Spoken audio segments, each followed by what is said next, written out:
The Secret Agent, A Simple Tale, written in 1907 by Joseph Conrad. Chapter 12. Winnie Verloc, the widow of Mr. Verloc, the sister of the late faithful Stevie, blown to fragments in a state of innocence and in the conviction of being engaged in a humanitarian enterprise, did not run beyond the door of the parlor. She had indeed run away so far from a mere trickle of blood. But that was a movement of instinctive repulsion. And there she had paused, with staring eyes and lowered head. As though she had run through long years in her flight across the small parlor, Mrs. Verloc, by the door, was quite a different person from the woman who had been leaning over the sofa, a little swimmy in her head, but otherwise free to enjoy the profound calm of idleness and irresponsibility. Mrs. Verloc was no longer giddy. Her head was steady. On the other hand, she was no longer calm. She was afraid. If she avoided looking in the direction of her reposing husband, it was not because she was afraid of him. Mr. Verloc was not frightful to behold. He looked comfortable. Moreover, he was dead. Mrs. Verloc entertained no vain delusions on the subject of the dead. Nothing brings them back, neither love nor hate. They can do nothing to you. They are as nothing. Her mental state was tinged by a sort of austere contempt for the man who had let himself be killed so easily. He had been the master of a house, the husband of a woman, and the murderer of her Stevie. And now he was of no account in every respect. He was of less practical account than the clothing on his body, than his overcoat, than his boots, than that hat lying on the floor. He was nothing. He was not worth looking at. He was even no longer the murderer of poor Stevie. The only murderer that would be found in the room when people came to look for Mr. Verloc would be herself. Her hands shook so that she failed twice in the task of refastening her veil. Mrs. Verloc was no longer a person of leisure and responsibility. She was afraid. The stabbing of Mr. Verloc had been only a blow. It had relieved the pent-up agony of shrieks strangled in her throat, of tears dried up in her hot eyes, of the maddening and indignant rage of the atrocious part played by that man who was less than nothing now in robbing her of the boy. It had been an obscurely prompted blow. The blood trickling on the floor off the handle of the knife had turned into an extremely plain case of murder. Mrs. Verloc, who always refrained from looking deep into things, was compelled to look into the very bottom of this thing. She saw there no haunting face, no reproachful shade, no vision of remorse, no sort of ideal conception. She saw there an object. That object was the gallows. Mrs. Verloc was afraid of the gallows. She was terrified of them ideally. Having never set eyes on that last argument of men's justice except in illustrative woodcuts to a certain type of tales, she first saw them erect against a black and stormy background, festooned with chains and human bones, circled by the birds that peck at a dead man's eyes. This was frightful enough, but Mrs. Verloc, though not a well-informed woman, had a sufficient knowledge of the institutions of her country to know that gallows are no longer erected romantically on the banks of dismal rivers or on wind-swept headlands, but in the yards of jails. There, within 4 high walls, as if into a pit, at dawn of day, the murderer was brought out to be executed with a horrible quietness and, as the reports in the newspaper always said, in the presence of the authorities. With her eyes staring on the floor, her nostrils quivering with anguish and shame, she imagined herself all alone amongst a lot of strange gentlemen in silk hats who were calmly proceeding about the business of hanging her by the neck. That never! Never! And how was it done? The impossibility of imagining the details of such quiet execution added something maddening to her abstract terror. The newspapers never gave any details except one, but that one with some affection was always there at the end of a meager report. Mrs. Verloc remembered its nature. It came with a cruel, burning pain into her head, as if the words, "The drop given was 14 feet," had been scratched down her brain with a hot needle. The drop given was 14 feet. These words affected her physically, too. Her throat became convulsed in waves to resist strangulation, and the apprehension of the jerk was so vivid that she seized her head in both hands as if to save it from being torn off her shoulders. The drop given was 14 feet. No, that must never be. She could not stand that. The thought of it even was not bearable. She could not stand thinking of it. Therefore Mrs. Verloc formed the resolution to go at once and throw herself into the river off one of the bridges. This time she managed to refasten her veil. With her face as if masked, all black from head to foot except for some small flowers in her hat, she looked up mechanically at the clock. She thought it must have stopped. She could not believe that only 2 minutes had passed since she had looked at it last. Of course not. It had been stopped all the time. As a matter of fact, only 3 minutes had elapsed from the moment she had drawn the first deep, easy breath after the blow, to this moment when Mrs. Verloc formed the resolution to drown herself in the Thames. But Mrs. Verloc could not believe that. She seemed to have heard or read that clocks and watches always stopped at the moment of murder for the undoing of the murderer. She did not care. To the bridge and over I go. But her movements were slow. She dragged herself painfully across the shop and had to hold on to the handle of the door before she found the necessary fortitude to open it. The street frightened her, since it led either to the gallows or to the river. She floundered over the doorstep, head forward, arms thrown out, like a person falling over the parapet of a bridge. This entrance into the open air had a foretaste of drowning. A slimy dampness enveloped her, entered her nostrils, clung to her hair. It was not actually raining, but each gas lamp had a rusty little halo of mist. The van and horses were gone, and in the black street the curtained window of the Carters' eating house made a square patch of soiled, blood-red light glowing faintly very near the level of the pavement. Mrs. Verloc, dragging herself slowly towards it, thought that she was a very friendless woman. It was true. It was so true that, in a sudden longing to see some friendly face, she could think of no one else but of Mrs. Neal, the charwoman. She had no acquaintances of her own. Nobody would miss her in a social way. It must not be imagined that the widow Verloc had forgotten her mother. This was not so. Winnie had been a good daughter because she had been a devoted sister. Her mother had always leaned on her for support. No consolation or advice could be expected there. Now that Stevie was dead, the bond seemed to be broken. She could not face the old woman with that horrible tale. Moreover, it was too far. The river was her present destination. Mrs. Verloc tried to forget her mother. Each step cost her an effort of will which seemed the last possible. Mrs. Verloc had dragged herself past the red glow of the eating-house window. "To the bridge and over I go," she repeated to herself with fierce obstinacy. She put out her hand just in time to steady herself against a lamp-post. "I'll never get there before morning," she thought. The fear of death paralyzed her efforts to escape the gallows. It seemed to her she had been staggering in that street for hours. "I'll never get there," she thought. "They'll find me knocking about the streets. It's too far." She held on, panting under her black veil. The drop given was 14 feet.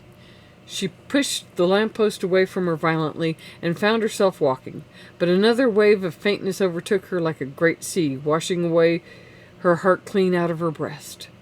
"I will never get there," she muttered, suddenly arrested, swaying slightly where she stood. "Never." And perceiving the utter impossibility of walking as far as the nearest bridge, Mrs. Verloc thought of a flight abroad. It came to her suddenly. Murderers escaped. They escaped abroad. Spain or California. Mere names. The vast world created for the glory of man was only a vast blank to Mrs. Verloc. She did not know which way to turn. Murderers had friends, relations, helpers. They had knowledge. She had nothing. She was the most lonely of murderers that ever struck a mortal blow. She was alone in London, and the whole town of marvels and mud, with its maze of streets and its mass of lights, was sunk in a hopeless night, rested at the bottom of a black abyss from which no unaided woman could hope to scramble out. She swayed forward and made a fresh start blindly, with an awful dread of falling down. But at the end of a few steps, unexpectedly, she found a sensation of support, of security. Raising her head, she saw a man's face peering closely at her veil. Comrade Ossipon was not afraid of strange women, and no feeling of false delicacy could prevent him from striking an acquaintance with a woman apparently very much intoxicated. Comrade Ossipon was interested in women. He held up this one between his two large palms, peering at her in a businesslike way, till he heard her say faintly, "Mr. Ossipon," and then he very nearly let her drop to the ground. "Mrs. Verloc?" he exclaimed. "You here?" It seemed impossible to him that she should have been drinking, but one never knows. He did not go into that question, but, attentive not to discourage kind fate surrendering to him the widow of Comrade Verloc, he tried to draw her to his breast. To his astonishment, she came quite easily, and even rested on his arm for a moment before she attempted to disengage herself. Comrade Ossipon would not be brusque with kind fate. He withdrew his arm in a natural way. "You recognized me," she faltered out, standing before him, fairly steady on her legs. "Of course I did," said Ossipon with perfect readiness. "I was afraid you were going to fall. I've thought of you too often lately not to recognize you anywhere at any time. I've always thought of you, ever since I first set eyes on you." Mrs. Verloc seemed not to hear. "You were coming to the shop?" she said nervously. "Yes, at once," answered Ossipon. "Directly I read the paper." In fact, Comrade Ossipon had been skulking for a good 2 hours in the neighborhood of Brett Street, unable to make up his mind for a bold move. The robust anarchist was not exactly a bold conqueror. He remembered that Mrs. Verloc had never responded to his glances by the slightest sign of encouragement. Besides, he thought, the shop might be watched by the police, and Comrade Ossipon did not wish the police to form an exaggerated notion of his revolutionary sympathies. Even now, he did not know precisely what to do. In comparison with his usual amatory speculations, this was a big and serious undertaking. He ignored how much there was in it and how far he would have to go in order to get a hold of what there was to get. Supposing there was a chance at all. These perplexities, checking his elation, imparted to his tone a soberness well in keeping with the circumstances. "May I ask where you were going?" he inquired in a subdued voice. "Don't ask me," cried Mrs. Verloc with a shuddering, repressed violence. All her strong vitality recoiled from the idea of death. "Never mind where I was going." Ossipon concluded that she was very much excited but perfectly sober. She remained silent by his side for a moment, then all at once she did something which he did not expect. She slipped her hand under his arm. He was startled by the act itself, certainly, and quite as much, too, by the palpably resolute character of this movement. But this being a delicate affair, Comrade Ossipon behaved with delicacy. He contented himself by pressing the hand slightly against his robust ribs. At the same time, he felt himself being impelled forward and yielded to the impulse. At the end of Brett Street, he became aware of being directed to the left. He submitted. The fruiterer at the corner had put out the blazing glory of his oranges and lemons, and Brett Place was all darkness, interspersed with the misty halos of a few lamps defining its triangular shape, with a cluster of 3 lights on one stand in the middle. The dark forms of the man and woman glided slowly, arm in arm, along the walks with a lover-like and homeless aspect in the miserable night. "What would you say if I were to tell you that I was going to find you?" Mrs. Verloc asked, gripping his arm with force. "I would say that you couldn't find anyone more ready to help you in your trouble," answered Ossipon, with a notion of making tremendous headway. In fact, the progress of this delicate affair was almost taking his breath away. "In my trouble," Mrs. Verloc repeated slowly. "Yes." And do you know what my trouble is?" she whispered, with strange intensity. 10 minutes after seeing the evening paper," explained Ossipon, with ardor. "I met a fellow whom you may have seen once or twice at the shop, perhaps, and I had a talk with him which left no doubt whatever in my mind. Then I started for here, wondering whether I've been fond of you beyond words since I set eyes on your face," he cried, as if unable to command his feelings. Conrad Ossipon assumed correctly that no woman was capable of wholly disbelieving such a statement, but he did not know that Mrs. Verloc accepted it with all the fierceness of the instinct of self-preservation puts into the grip of a drowning person. To the widow of Mr. Verloc, the robust anarchist was like a radiant messenger of life. They walked slowly, in step. "I thought so," Mrs. Verloc murmured faintly. "You've read it in my eyes," suggested Ossipon with great assurance. "Yes," she breathed out into his inclined ear. "A love like mine could not be concealed from a woman like you," he went on, trying to detach his mind from material considerations such as the business value of the shop and the amount of money Mr. Verloc might have left in the bank. He applied himself to the sentimental side of the affair. In his heart of hearts, he was a little shocked at his success. Verloc had been a good fellow, and certainly a very decent husband, as far as one could see. However, Comrade Ossipon was not going to quarrel with his luck for the sake of a dead man. Resolutely, he suppressed his sympathy for the ghost of Comrade Verloc and went on. "I could not conceal it. I was too full of you. I dare say you could not help seeing it in my eyes. But I could not guess it. You were always so distant." "What else did you expect?" burst out Mrs. Verloc. "I was a respectable woman." She paused, then added, as if speaking to herself, in sinister resentment, "till he made me what I am." Ossipon let that pass, and took up his running. "He never did seem to me to be quite worthy of you," he began, throwing loyalty to the winds. "You were worthy of a better fate." Mrs. Verloc interrupted bitterly. "Better fate? He cheated me out of 7 years of life."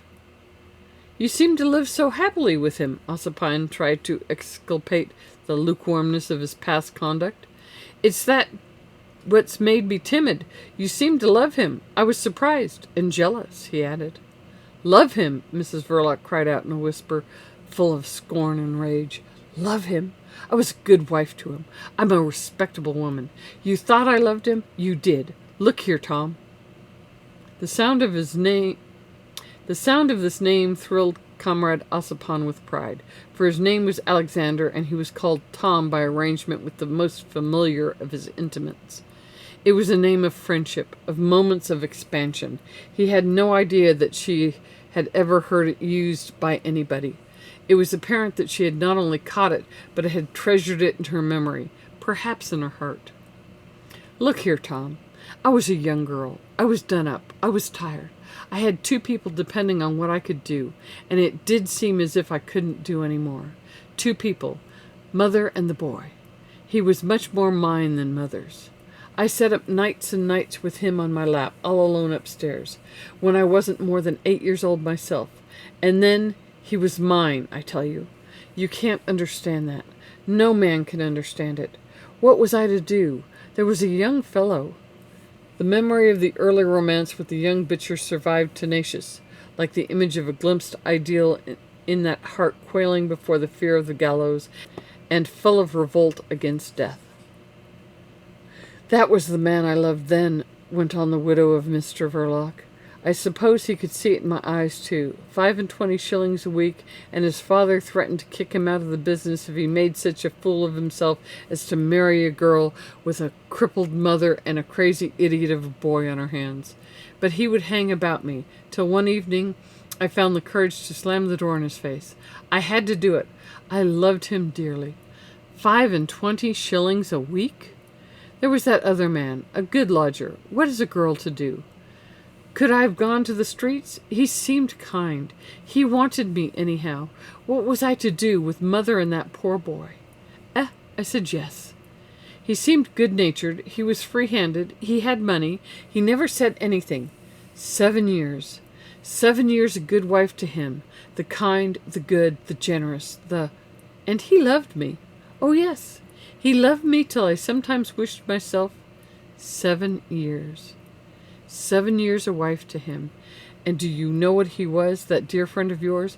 Do you know what he was? He was a devil.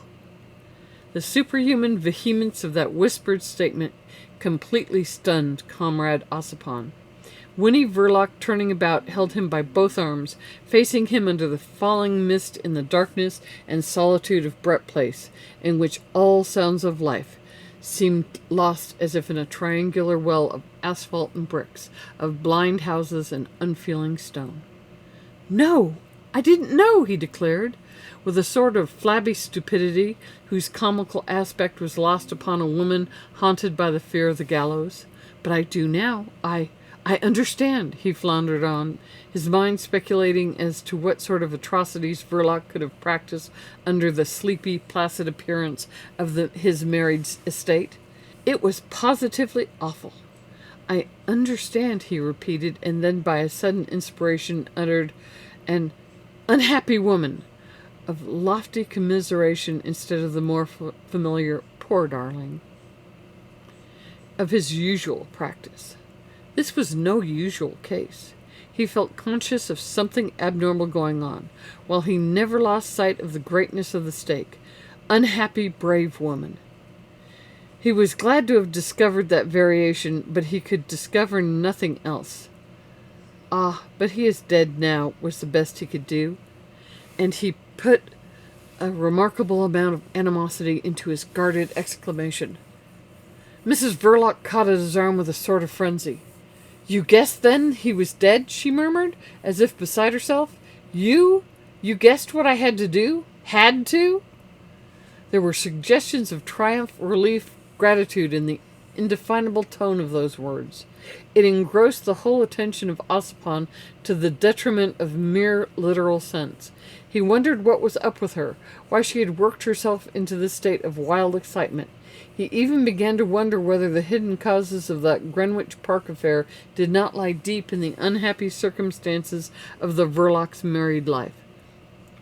He went so far to suspect Mr. Verloc of having selected that extraordinary manner of committing suicide.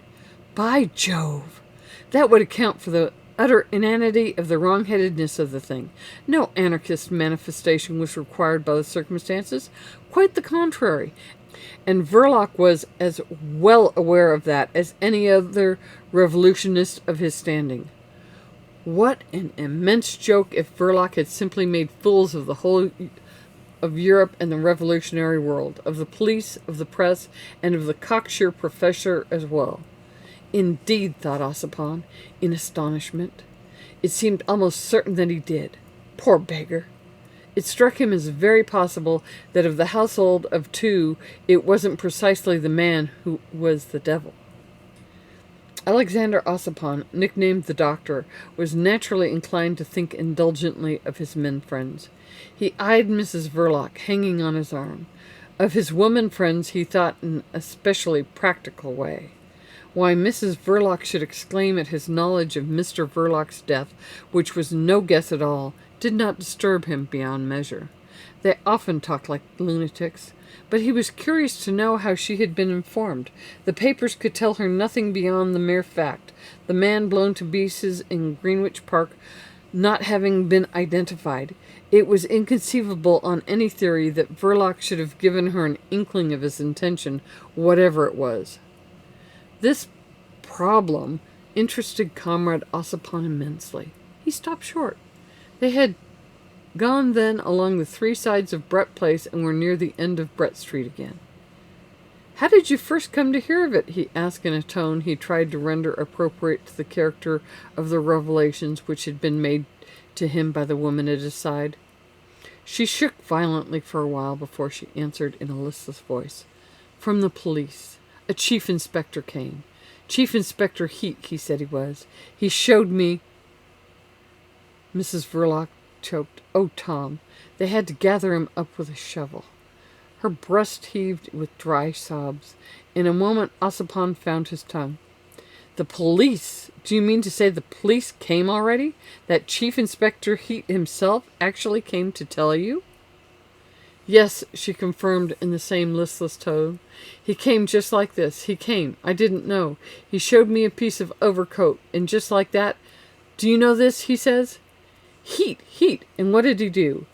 Mrs. Verloc's head dropped. Nothing. He did nothing. He went away. The police were on that man's side, she murmured tragically. Another one came too. Another inspector, do you mean? Asked Ossipon, in great excitement, and very much in the tone of a scared child. I don't know. He came. He looked like a foreigner. He may have been one of the embassy people. Comrade Ossipon nearly collapsed under this new shock. Embassy! Are you aware of what you were saying? What embassy? What on earth do you mean by embassy?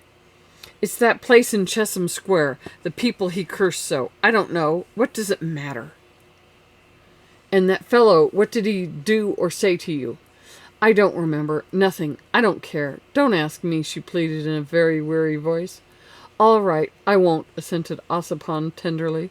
And he meant it too, not because he was touched by the pathos of the pleading voice, but because he felt himself losing his footing in the depths of this tenebrous affair.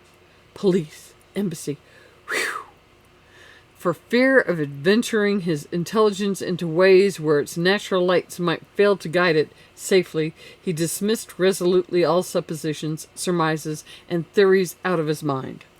He had the woman there, absolutely flinging herself at him, and that was the principal consideration.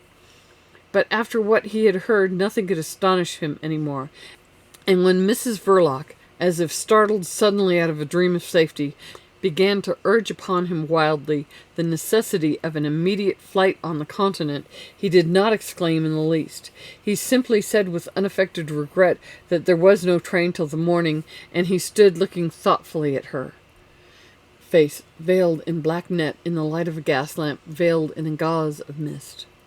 Near him, her black form merged in the night, like a figure half chiseled out of a block of black stone. It was impossible to say what she knew, how deep she was involved with the policemen and the embassies, but if she wanted to get away, it was not for him to object. He was anxious to be off himself. He felt that the business, the shop, so strangely familiar to chief inspectors and members of foreign embassies, was not the place for him. That must be dropped. But there was the rest, these savings, the money. You must hide me till the morning somewhere, she said in a dismayed voice. Fact is, my dear, I can't take you where I live. I share the room with a friend.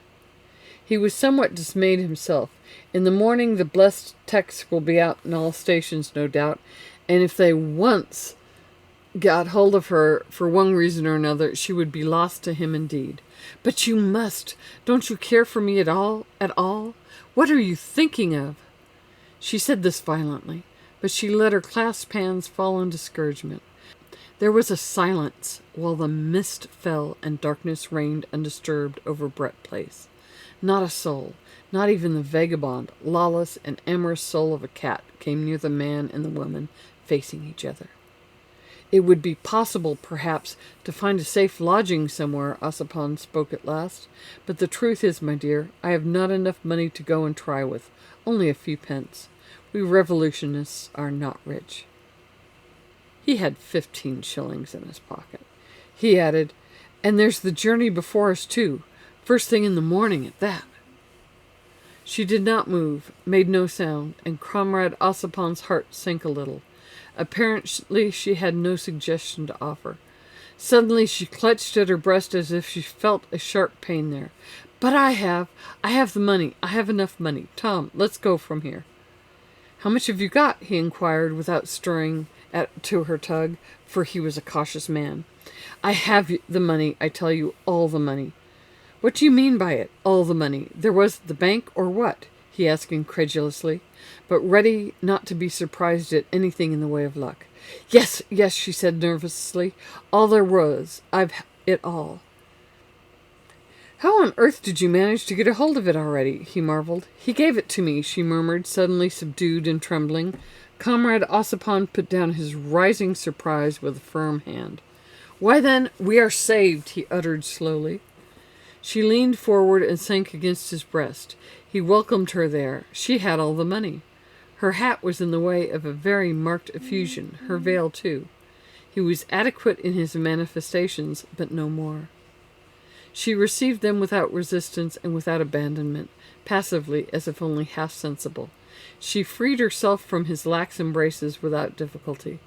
"You will save me, Tom," she broke out, recoiling, but still keeping her hold on him by the two lapels of his damp coat. "Save me, hide me, don't let them have me. You must kill me first. I couldn't do it myself. I couldn't, not even for what I am afraid of." She was confoundedly bizarre, he thought. She was beginning to inspire him with an indefinite uneasiness. He said surlily, for he was busy with important thoughts, "What the devil are you afraid of?" "Haven't you guessed what I was driven to do?" cried the woman. Distracted by the vividness of her dreadful apprehensions, her head ringing with forceful words that kept the horror of her position before her mind, she had imagined her incoherence to be clearness itself. She had no conscience of how little she had audibly said in the disjointed phrases completed only in her thought. She had felt the relief of a full confession, and she gave special meaning to every sentence spoken by Conrad Ossipon, whose knowledge did not in the least resemble her own. "Haven't you guessed what I was driven to do?" Her voice fell. "You needn't be long in guessing, then, what I'm afraid of," she continued in a bitter and somber murmur. "I won't have it. I won't. You must promise to kill me first." She shook the lapels of his coat. "It must never be."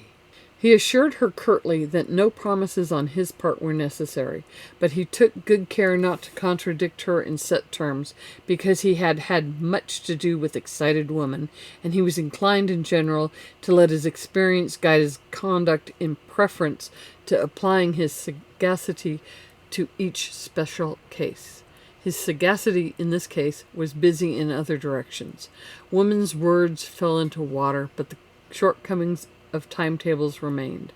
The insular nature of Great Britain obtruded itself upon his notice in an odious form.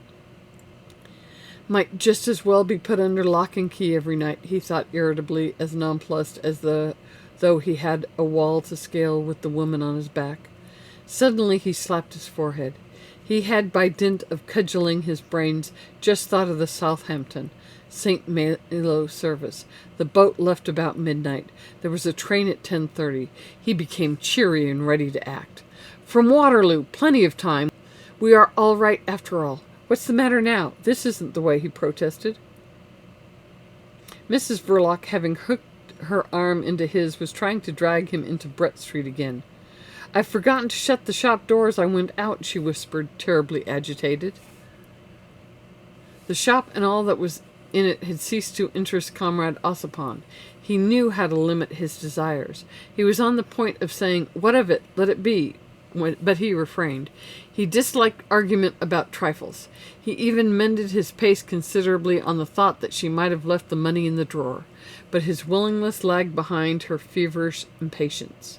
The shop seemed to be quite dark at first. The door stood ajar. Mrs. Verloc, leaning against the front, gasped out, "Nobody has been in. Look, the light in the parlor." Ossipon, stretching his head forward, saw a faint gleam in the darkness of the shop. "There is," he said. "I forgot it."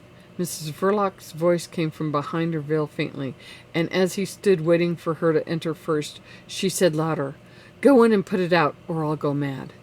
He made no immediate objection of this proposal, so strangely motivated.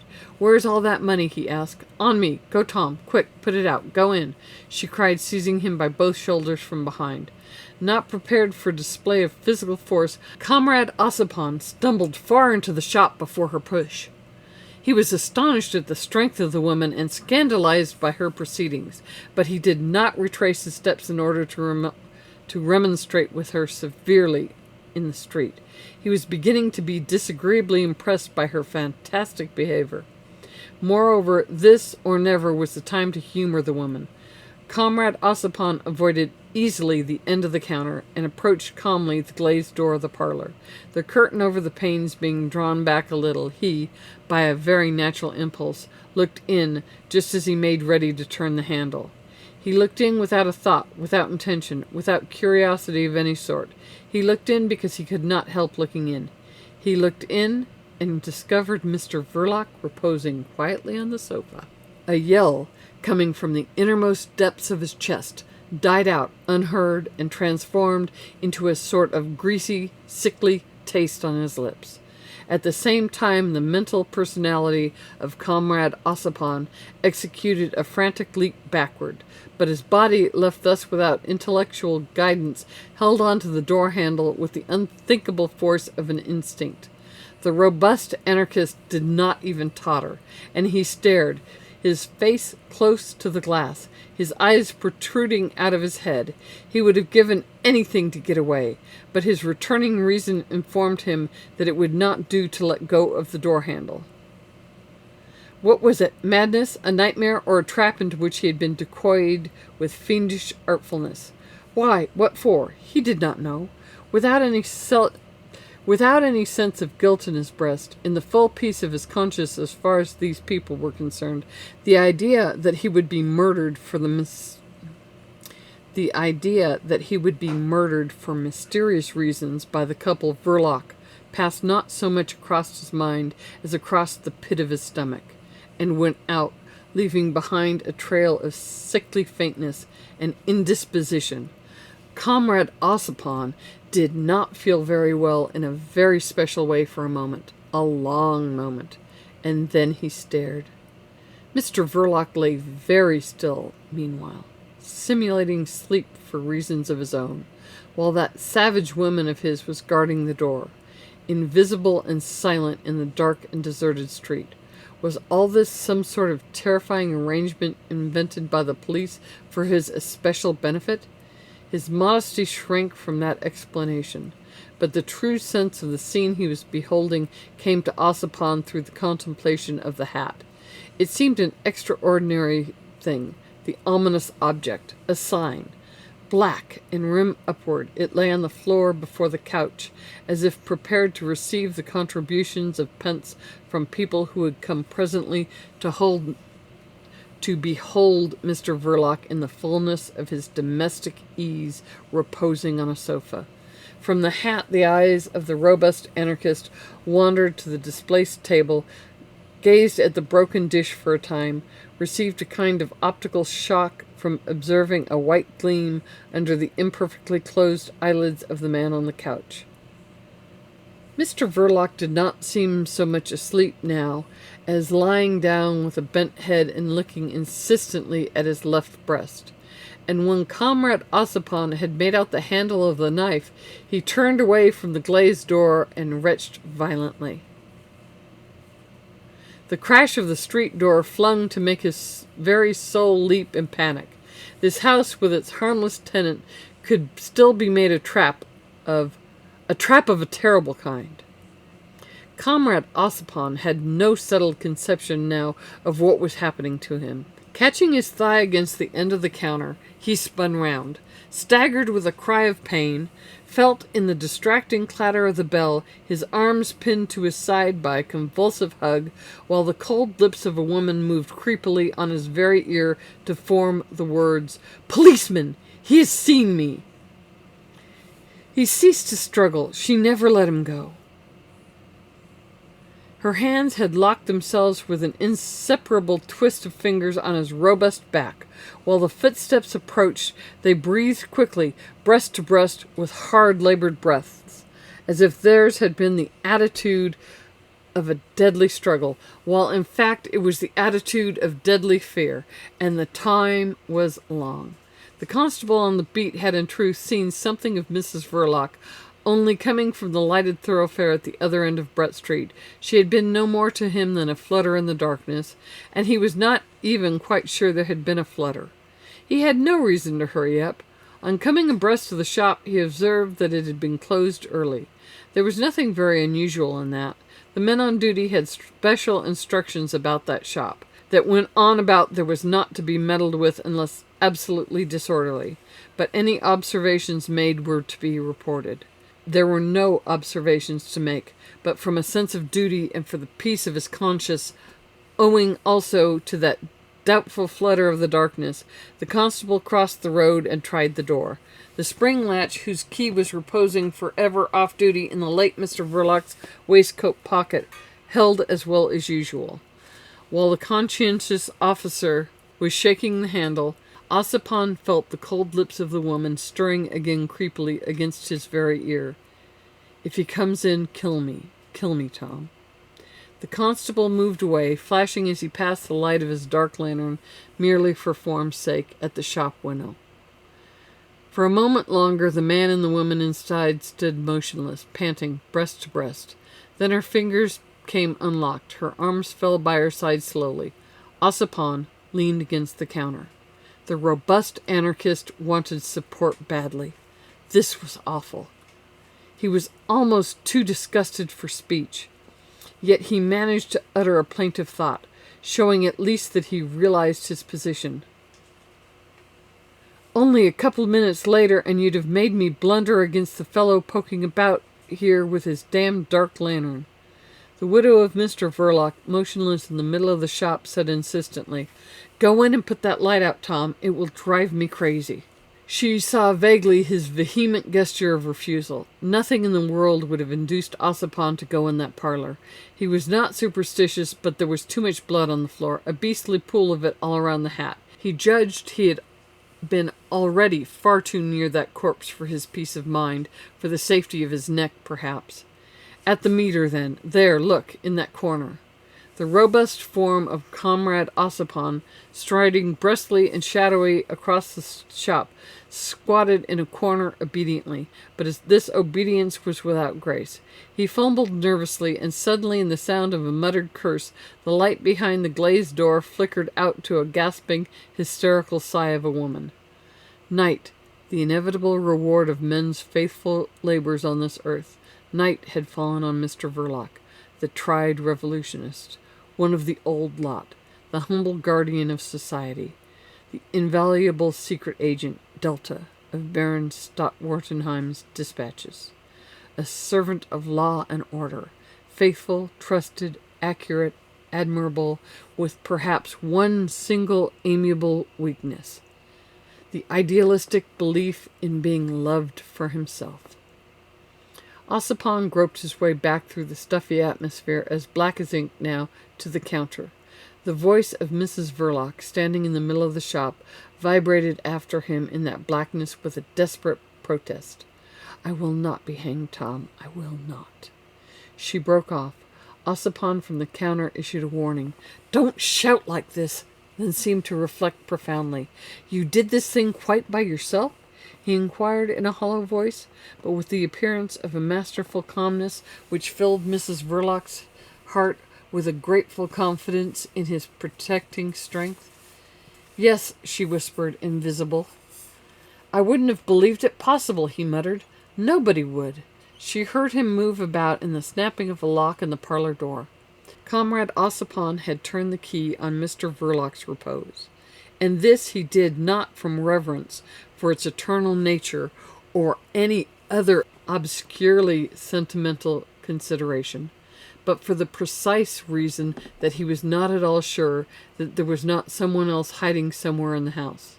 He did not believe the woman, or rather he was incapable by now of judging what could be true, possible, or even probable in this astounding universe. He was terrified out of all capacity for belief or disbelief in regard of this extraordinary affair, which began with police inspectors and embassies and would end goodness knows where, on the scaffold for someone. He was terrified at the thought that he could not prove the use he made of his time ever since 7 o'clock, for he had been skulking about Brett Street. He was terrified at the savage woman who had brought him in there, and would probably saddle him with complicity, at least if he were not careful. He was terrified at the rapidity with which he had been involved in such dangers, decoyed into it. It was some 20 minutes since he had met her, not more. The voice of Mrs. Verloc rose subdued, pleading piteously. "Don't let them hang me, Tom. Take me out of the country. I'll work for you. I'll slave for you. I'll love you. I've no one else in the world." Who would look at me if you don't?" She ceased for a moment, then in the depths of loneliness made round her by an insignificant thread of blood trickling off the handle of the knife, she found a dreadful inspiration to her. Who had been the respectable girl of the Belgravian mansion, the loyal, respectable wife of Mr. Verloc? "I won't ask you to marry me," she breathed out in shamefaced accents. She moved a step forward in the darkness. He was terrified at her. He would not have been surprised if she had suddenly produced another knife destined for his breast. He certainly would have made no resistance. He had really not enough fortitude in him just then to tell her to keep back, but he inquired in a cavernous, strange tone, "Was he asleep?" "No," she cried, and went on rapidly. "He wasn't. Not he. He had been telling me that nothing could touch him, after taking the boy away from under my very eyes to kill him. The loving, innocent, harmless lad. My own, I tell you. He was lying on the couch quite easy after killing the boy, my boy. I would have gone on the streets to get out of his sight, and he says to me like this, 'Come here,' after telling me I had helped to kill the boy. You hear, Tom? He says like this, 'Come here,' after taking my very heart out of me, along with the boy, to smash in the dirt." She ceased, then dreamily repeated twice, "Blood and dirt, blood and dirt." A great light broke upon Conrad Ossipon.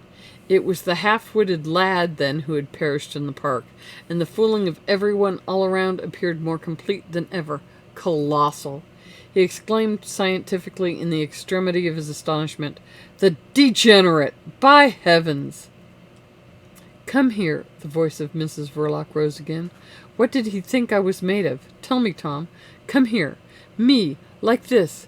I've been looking at the knife, and I thought I would come then if he wanted me so much. Oh yes, I came, for the last time, with the knife." He was excessively terrified at her, the sister of the degenerate, a degenerate herself of a murdering type, or else of the lying type. Conrad Ossipon might have been said to be terrified scientifically in addition to all the other kinds of fear.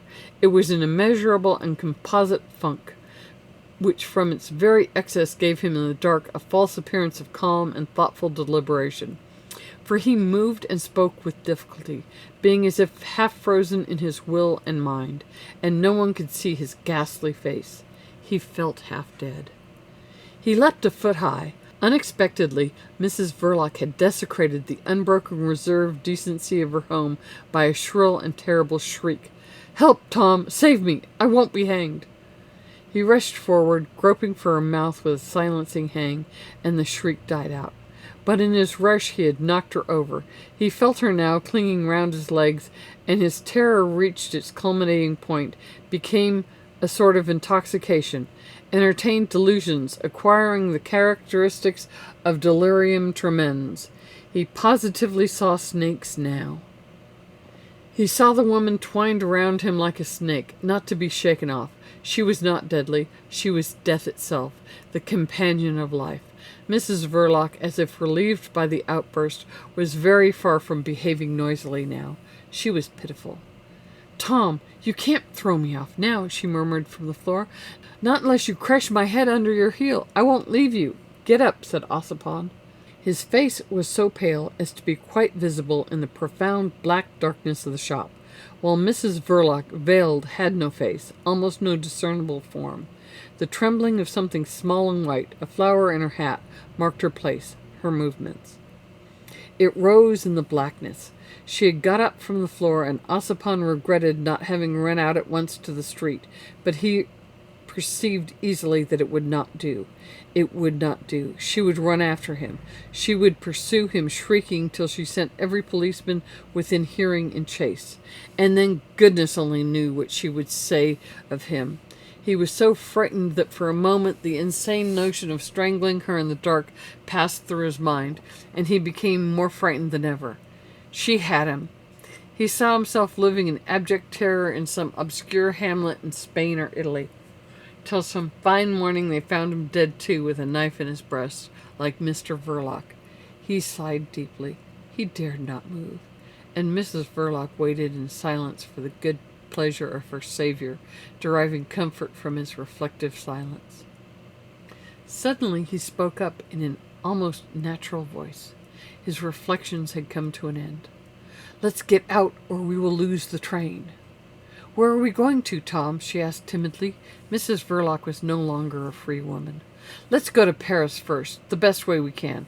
Go out first and see if the way's clear." She obeyed. Her voice came subdued through the cautiously opened door. "It's all right." Ossipon came out. Notwithstanding his endeavors to be gentle, the cracked bell clattered behind the closed door in the empty shop, as if trying in vain to warn the reposing Mr. Verloc of the final departure of his wife, accompanied by his friend. In the hansom they presently picked up, the robust anarchist became explanatory. He was still awfully pale, with eyes that seemed to have sunk a whole half-inch into his tense face, but he seemed to have thought of everything with extraordinary method. "When we arrive," he discoursed in a queer, monotonous tone, "you must go to the station ahead of me, as if we did not know each other. I will take the tickets and slip yours into your hand as I pass you. Then you will go into the first-class ladies' waiting room and sit there till 10 minutes before the train starts. Then you come out. I will be outside. You go in first on the platform, as if you did not know me. There may be eyes watching there that know what's what. Alone you are only a woman going off by a train. I am known. With me you may be guessed at as Mrs. Verloc running away. Do you understand, my dear?" he added with an effort. "Yes," said Mrs. Verloc, sitting there against him in the hansom, all rigid with the dread of the gallows and the fear of death. "Yes, Tom," and she added to herself like an awful refrain, "the drop given was 14 feet. Ossipon, not looking at her, and with a face like a fresh plaster cast of himself after a wasting illness, said, "By the by, I ought to have the money for the tickets now." Mrs. Verloc, undoing some hooks of her bodice while she went on staring ahead beyond the splashboard, handed over to him the new pigskin pocketbook. He received it without a word, and seemed to plunge it deep somewhere into his very breast. Then he slapped his coat on the outside. All this was done without the exchange of a single glance. They were like two people looking out for the first sight of a desired goal. It was not till the hansom swung around a corner and towards the bridge that Ossipon opened his lips again. "Do you know how much money there is in that thing?" he asked, as if addressing slowly some hobgoblin sitting in between the ears of the horse. "No," said Mrs. Verloc. "He gave it to me. I didn't count. I thought nothing of it at the time. Afterwards—" She moved her right hand a little. It was so expressive, that little movement of that right hand, which had struck the deadly blow into a man's heart less than an hour before, that Ossipon could not repress a shudder. He exaggerated it then purposefully and muttered, "I am cold. I got chilled through." Mrs. Verloc looked straight ahead at the perspective of her escape. Now and then, like a sable streamer blown across a road, the words, "The drop given was 14 feet," got in the way of her tense stare. Through her black veil the whites of her big eyes gleamed lustrously like the eyes of a masked woman. Ossipon's rigidity had something businesslike, a queer, official expression. He was heard again all of a sudden, as though he had released a catch in order to speak. "Look here. Do you know whether he kept his account at the bank in his own name or in some other name?" Mrs. Verloc turned upon him her masked face and the big white gleam of her eyes. "Other name," she said thoughtfully. "Be exact in what you say," Ossipon lectured in the swift motion of the hansom. "It's extremely important. I will explain to you. The bank has the numbers of these notes, if they were paid to him in his own name. Then when his death becomes known, the notes may serve to track us, since we have no other money. You have no other money on you?" She shook her head negatively. "None whatever?" he insisted. "A few coppers." "It would be dangerous in that case. The money would have then to be dealt specially with, very specially. We'd have perhaps to lose more than half the amount in order to get these notes changed in a certain safe place I know of in Paris. In the other case, I mean, if he had his account and got paid out under some other name, say Smith, for instance, the money is perfectly safe to use. You understand? The bank has no means of knowing that Mr. Verloc and, say, Smith are one and the same person. Do you see how important it is that you should make no mistake in answering me? Can you answer that query at all? Perhaps not, eh?" She said composedly, I remember now, he didn't bank in his own name. He told me once that it was on deposit in the name of Prozor. You are sure? Certain. You don't think the bank had any knowledge of his real name? Or anybody in the bank? Or... She shrugged her shoulders. How can I know? Is it likely, Tom? No, I suppose it's not likely. It would have been more comfortable to know. Here we are. Get out first and walk straight in. Move smartly. He remained behind and paid the cabman out of his own loose silver. The program, traced by his minute foresight, was carried out. When Mrs. Verloc, with her ticket for St. Malo in her hand, entered the ladies' waiting room, Comrade Ossipon walked into the bar and in 7 minutes absorbed 3 goes of hot brandy and water. Trying to drive out a cold, he explained to the barmaid with a friendly nod and a grimacing smile. Then he came out, bringing out from that festive interlude the face of a man who had drunk at the very fountain of sorrow. He raised his eyes to the clock. It was time. He waited. Punctual, Mrs. Verloc came out with her veil down and all black as commonplace death itself, crowned with a few cheap and pale flowers. She passed close to a little group of men who were laughing, but whose laughter could have been struck dead by a single word. Her walk was indolent, but her back was straight, and Comrade Ossipon looked after it in terror before making a start himself. The train was drawn up with hardly anybody about its row of open doors. Owing to the time of the year and to the abominable weather, there were hardly any passengers. Mrs. Verloc walked slowly along the line of empty compartments till Ossipon touched her elbow from behind. In here. She got in, and he remained on the platform looking about. She bent forward and in a whisper, What is it, Tom? Is there any danger? Wait a minute. There's the guard. She saw him accost the man in uniform. They talked for a while. She heard the guard say, Very well, sir, and saw him touch his cap. Then Ossipon came back saying, I told him not to let anybody get into our compartment. She was leaning forward on her seat. You think of everything. You'll get me off, Tom? She asked in a gush of anguish, lifting her veil brusquely to look at her savior. She had uncovered a face like adamant, and out of this face the eyes looked on, big, dry, enlarged, lightless, burnt out like 2 black holes in the white, shining globes. There is no danger, he said, gazing into them with an earnestness almost rapt, which, to Mrs. Verloc, flying from the gallows, seemed to be full of force and tenderness. This devotion deeply moved her, and the adamantine face lost the stern rigidity of its terror. Comrade Ossipon gazed at it as no lover ever gazed at his mistress's face. Alexander Ossipon, anarchist, nicknamed the Doctor, author of a medical and improper pamphlet, late lecturer on the social aspects of hygiene to working men's clubs, was free from the trammels of conventional morality, but he submitted to the rule of science. He was scientific, and he gazed scientifically at the woman, the sister of a degenerate herself, of a murdering type. He gazed at her and invoked Lombroso, as an Italian peasant recommends himself to his favorite saint. He gazed scientifically. He gazed at her cheeks, at her nose, at her eyes, at her ears. Bad, fatal. Mrs. Verloc's pale lips parting, slightly relaxed under his passionately attentive gaze. He gazed also at her teeth. Not a doubt remained. A murdering type. If Comrade Ossipon did not recommend his terrified soul to Lombroso, it was only because on scientific grounds he could not believe that he carried about him such a thing as a soul. But he had in him the scientific spirit which moved him to testify on the platform of a railway station in nervous, jerky phrases. He was an extraordinary lad, that brother of yours. Most interesting to study. A perfect type in a way, perfect.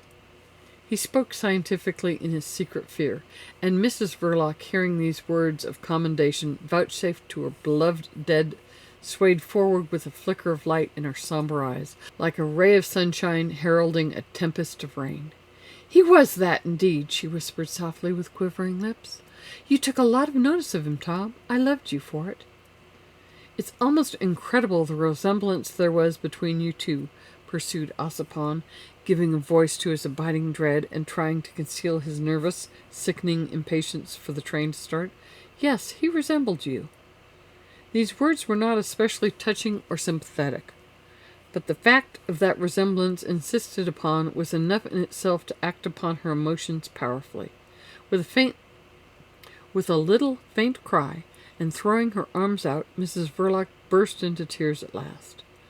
Ossipon entered the carriage, hastily closed the door, and looked out to see the time by the station clock. 8 minutes more. For the first 3 of these, Mrs. Verloc wept violently and helplessly without pause or interruption. Then she recovered somewhat and sobbed gently in an abundant fall of tears. She tried to talk to her Savior, to the man who was the messenger of life.